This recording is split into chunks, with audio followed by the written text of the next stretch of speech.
జైల్లో ఉన్న సందీప్‌కి వార్నింగ్ ఇస్తుంది సత్యమ్మ. 'పలికే బంగారం' సీరియల్ జూలై 22 ఎపిసోడ్‌లో ఏం జరిగిందో ఈ వీడియోలో చూద్దాం. శివ గంగాధర్‌తో మాట్లాడుతూ నా దగ్గర ఒక్క రూపాయి కూడా తీసుకోకుండా సహాయం చేశారు. ఆ సందీప్‌ని జైల్లో పెట్టించారు. మీ రుణం ఎలా తీర్చుకోవాలో కూడా తెలియడం లేదు అంటాడు. మన మధ్య రుణాల గురించి ఎందుకని గంగాధర్ అంటాడు. ఇక అప్పుడు హాసిని కూడా మీరు చేసింది మామూలు సహాయం కాదు, మీకు చేతులతో దండం పెట్టాలి అంటుంది. అప్పుడే శివ మాట్లాడుతూ గతంలో మీకు మాటిచ్చాను మీ కష్టాల్లో తోడుంటానని, మీ కూతురు విషయంలో సహాయం చేస్తాను అన్నాను కదా, ఇప్పటికీ అదే మాట మీద ఉన్నాను.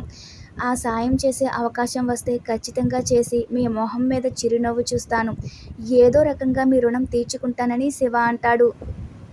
మరో సీన్లో జైల్లో ఉన్న సందీప్ని కలవడానికి సత్యమ్మ, స్వర ఇద్దరూ కూడా వస్తారు. నన్ను చూడ్డానికి వచ్చావా, ఇన్ని రోజులు ఎందుకు రాలేదని సందీప్ స్వరతో అంటాడు. నా మీద కోపమా అంటాడు. ఇక అప్పుడు సత్యమ్మతో కూడా మాట్లాడుతూ ఇప్పుడు నీ కళ్ళు నీ కొడుకు కళ్ళు చల్లబడ్డాయా, నా ఉద్యోగము పోయింది, హాసినికి అమ్మకి కూడా దూరమై జైల్లోకి వచ్చాను, ఇప్పుడు బిర్యానీ వండుకుని సెలబ్రేట్ చేసుకోండి అంటాడు. ఇంతకీ గోడల మీద ఆ రాతలేంటి అని స్వర అడుగుతుంది. ఉద్యోగం పోగొట్టుకున్నాను, తల్లిగా నీ కొడుకు బాధపడుతుంటే నీకు బాధగా లేదా అని సందీప్ అంటాడు. ఇక అప్పుడు సత్యమ్మ ఆ గోడ మీద ఆ రాతలు ఎందుకు రాసావు అని సత్యమ్మ అడిగితే మా అమ్మ పేరు హాసిని పేరు నేనే రాసుకున్నాను, నీ కొడుక్కి హాసినికి పెళ్ళవదు, నాతోనే అవుతుంది అంటాడు సందీప్. నా కోడలి పేర్లు గోడల మీద రాయడానికి నువ్వెవర్రా అని సత్యమ్మ అంటూ ఉంటే నీ కోడలి కాదని చెప్తే అర్థం చేసుకోవేంటి అంటాడు సందీప్. నువ్వెక్కువ మాట్లాడుతున్నావు, ఇక్కడి దాకా వచ్చినా కూడా నీకు బుద్ధి రాలేదా, జైల్లో ఉన్న బుద్ధి లేదా నీకు అంటే నాకు హాసిని మీద ప్రేమ పోతుందా జైల్లో ఉన్నంత మాత్రాన్న అని సందీప్ అంటాడు. గుండెల మీద హాసిని ప్రేమని పచ్చబొట్టు వేయించుకున్నాను, మరి గుండెల్లో నుంచి ప్రేమెలా పోతుంది అంటాడు. గోడల మీద ఉన్న రాతలను చెరపగలరేమో గాని గుండెల మీద నేను పెంచుకున్న హాసిని ప్రేమను ఎవరూ చెరపలేరు, మనసులోని ప్రేమను ఎవరూ చెరపలేరు అని సందీప్ అంటాడు. ఇక అప్పుడే అక్కడున్న పోలీస్ అతను వచ్చి గొడవలు ఎందుకు పెట్టుకుంటున్నారు అని అంటాడు. సత్యమ్మ ఆయనతో మాట్లాడుతూ నాకు కాబోయే కోడలి పేరు గోడల మీద రాశాడు, మీరైనా చెప్పి చెరిపించండి అని అడుగుతుంది. నేను నా కాబోయే భార్య పేరు రాశాను, హాసిని ఎంత బాగుంటుందో తెలుసా, తను నేను పెళ్లి చేసుకుంటున్నానని సందీప్ అంటాడు. నేను గోడల మీద నా భార్య పేరు రాసుకుంటే సత్తమ్మకేంటి ప్రాబ్లం అని అంటాడు. ముందు ఈ గోడల మీద రాతలు చెరిపించండి అని సత్యమ్మ అంటుంది.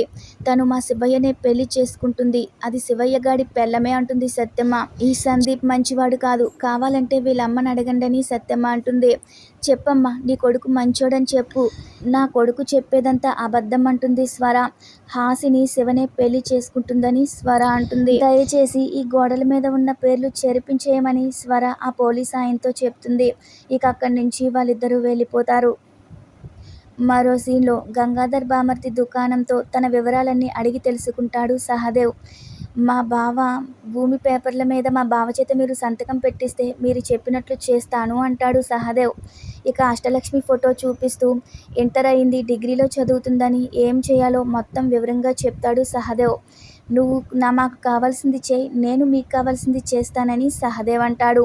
సరే మా అక్కతో ఫోన్లో మాట్లాడతారా అంటే మాట్లాడాల్సింది నాతో కాదు, మా డీసీపీ సార్తో అని సహదేవ్ అంటూ ఉంటే డీసీపీ సార్ అంటే పెద్ద ఆయన కదా, ఒకసారి ఆ పెద్ద పోలీస్ ఆఫీసర్ను చూస్తాను, నాకు అవకాశం కల్పించండి అని దుకాణం అంటూ ఉంటే ఆయన ఇప్పుడు సెంట్రల్ జైల్లో ఉన్నారు అంటాడు సహదేవ్.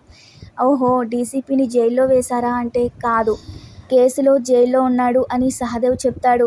ఈ కేసులన్నీ మా అక్కకి పెద్ద లెక్కే కాదు, పని అయిపోతుందిలే అని దుకాణం అంటాడు. ఇంతకీ మీ అక్క బావ ఎందుకు ఇడిపోయారు అని సహదేవ్ అడుగుతూ ఉంటే అక్క బావల సంగతి తర్వాత చెప్తాను, ముందు డీసీపీని కలుద్దాం అంటాడు దుకాణం.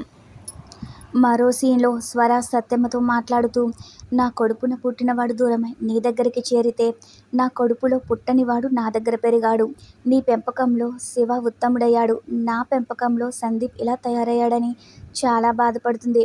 ఇందులో నా తప్పు కూడా ఉంది, చిన్నప్పటి నుంచి గారాబం చేశాను కానీ ఇంతలా మారిపోతాడు అనుకోలేదు అంటుంది. మరి ఇంత దుర్మార్గంగా ఎలా మారిపోతాడు, అయినా ఒకరికి కోపం వస్తే ఆ కోపం వల్ల ఎదుటి వాళ్ళకి నష్టం కలగాల, ఎదుటి వాళ్ళకి అలా హాని కలిగిస్తే ఆ కోపం చాలా నేరం అవుతుందని సత్యమ్మ అంటుంది.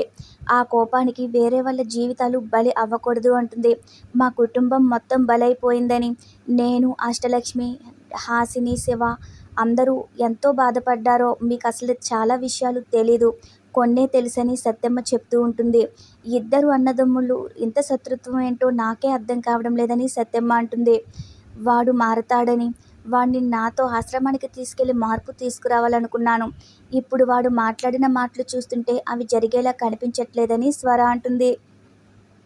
ఇక అప్పుడు సత్యమ్మ మాట్లాడుతూ, మీరేమీ అనుకోనంటే ఒకటి చెప్తాను. నా కొడుకు కోడలు జోలికొస్తే నేను ఊరుకోను అంటుంది. నేను మంచితనానికి ప్రాణమిస్తాను, కోపం వచ్చి తిరగబడితే ఏమైనా చేస్తాను అంటుంది. మహా అయితే ఒక 4 సంవత్సరాలు బ్రతుకుతానేమో. నేను వెళ్ళి జైల్లో కూర్చున్నా ఏమీ పర్వాలేదు, ఇక్కడ నా కొడుకు కోడలు హాయిగా బ్రతుకుతారని చెప్తుంది. నువ్వన్న దాంట్లో అబద్ధం లేదు గాని ఈ సమస్యల నుంచి దేవుడు పరిష్కారం చూపిస్తాడని నేననుకుంటున్నా.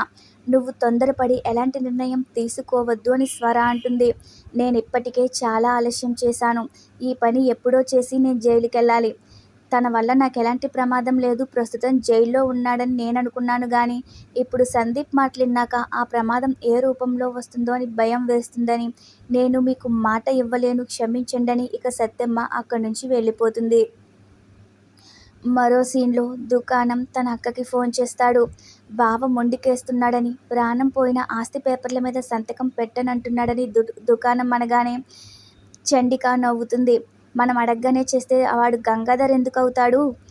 నాకు తెలుసు, పద్ధతిగా అడిగితే వినడు, మన పద్ధతిలోనే అడగాలి అంటుంది. ఇక అప్పుడు దుకాణం మాట్లాడుతూ, ఒక పెద్ద పోలీస్ ఆఫీసర్ డీసీపీ దగ్గర నుంచి మంచి పని వచ్చింది. వాళ్ళకి కావాల్సింది చేస్తే మనకి కావాల్సింది వాళ్ళు చేస్తారట, సంతకం పెట్టిస్తానంటున్నారు అంటాడు దుకాణం. ఇక ఏం జరిగిందో జరిగిందంతా వివరించి చెప్తాడు. ఆ 50 ఎకరాల పొలం కోసం ఏదైనా చేయాలి అంటుంది చండిక. డీసీపీ రూపంలో దేవుడు సాయం చేస్తున్నాడని వెంటనే బయలుదేరి వస్తాను అంటుంది చండిక. మరి పూర్ణిమ ఒకతే ఉంటుందిగా అని దుకాణం అంటే, పూర్ణిమ దగ్గర వేరే మనిషిని పెట్టి వస్తానని చండిక అంటుంది. ఇక ఆ తర్వాత ఫోన్ పెట్టేశాక నీ పని అయిపోయిందని చండిక తన మనసులో అనుకుంటుంది. మరో సీన్లో సందీప్ జరిగినవన్నీ తలుచుకుని కోపంతో రగిలిపోతాడు. నేను అర్జెంటుగా బయటికి రావాలి, ఎవరిని వదిలిపెట్టకూడదు అని అనుకుంటూ ఉంటాడు. ఇక మరో సీన్లో శివకి పెద్ద కాంట్రాక్ట్ పని వస్తుంది. పని మీద వెళ్తుంటే హాసిని ఆల్ ద బెస్ట్ చెప్తుంది. నాకు ఇంకా ఆ పని రాలేదు అంటే నీకే వస్తుంది, నేను కాంట్రాక్టర్ గారి పెళ్ళాన్నవుతాను అని హాసిని అంటుంది. అప్పుడే స్వర సత్యమ్మ అక్కడికి రావడంతో మీ శివ పనికి బయలుదేరుతున్నాడు అని హాసిని చెప్తూ ఉంటే అప్పుడే జానకి వస్తుంది. ఇంతకీ మీరెక్కడికి వెళ్ళారు, నేను ఇందాక షాపింగ్కి వెళ్ళారా అని శివ అడుగుతాడు. ఇక హాసిని వాకింగ్కి వెళ్ళారని కవర్ చేసేస్తుంది. అబద్ధం చెప్తున్నారు, సత్యమ్మ నువ్వైనా నిజం చెప్పు అని శివ అంటాడు. మేమిద్దరం జైలుకి వెళ్ళి సందీప్ని కలిశాము అని సత్యమ్మ అంటుంది. అక్కడ ఏం జరిగిందో వివరంగా చెప్తుంది సత్యమ్మ. ఇంత పెద్ద విషయం నా దగ్గర దాస్తారా అని శివ అంటాడు. ఇక రేపటి ఎపిసోడ్లో ఏం జరుగుతుందో తెలుసుకోవాలనుకుంటే మన ఛానల్ని సబ్స్క్రైబ్ చేసుకోండి. Thanks for watching our video.